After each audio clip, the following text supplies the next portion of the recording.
तो आपने अभी तक मेरे चैनल को सब्सक्राइब नहीं किया तो कृपया लाल बटन दबाकर चैनल को सब्सक्राइब करें और बेल के आइकन को दबा दें ताकि आने वाले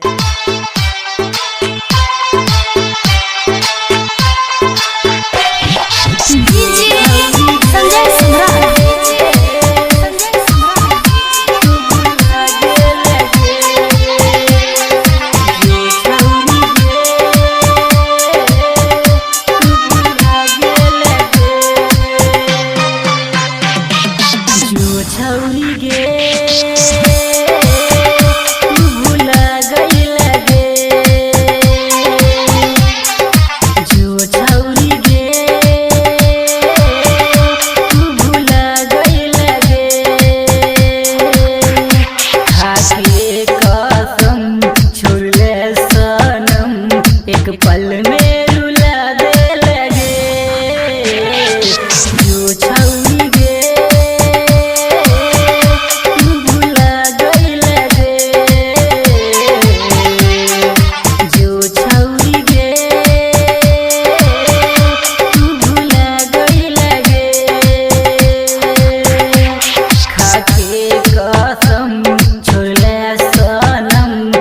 पल में रुला दे लगे जो छौरी गे तू भुला गए लगे जो छौरी गे तू भुला गए लगे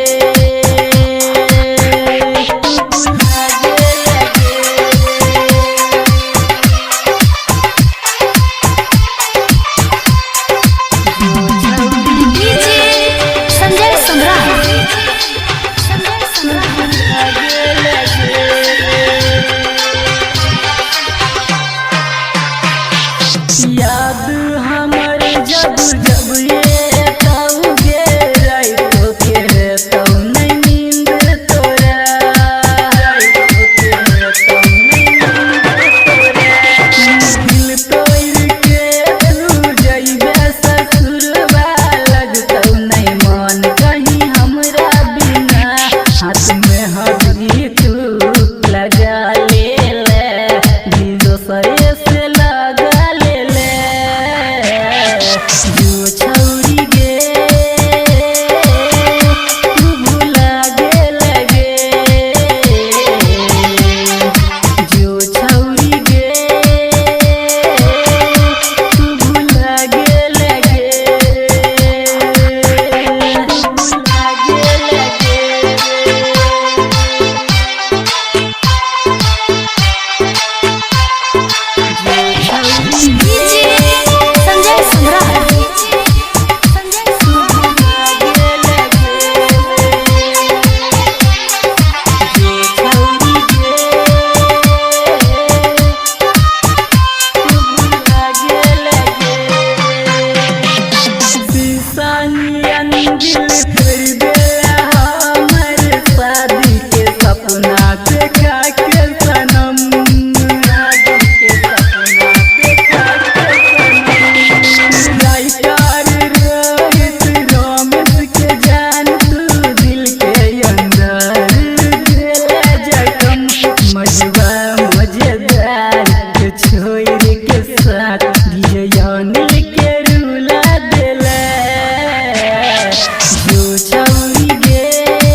सब्सक्राइब करें नैना म्यूजिक का यूट्यूब चैनल और देखिए अपनी पसंद की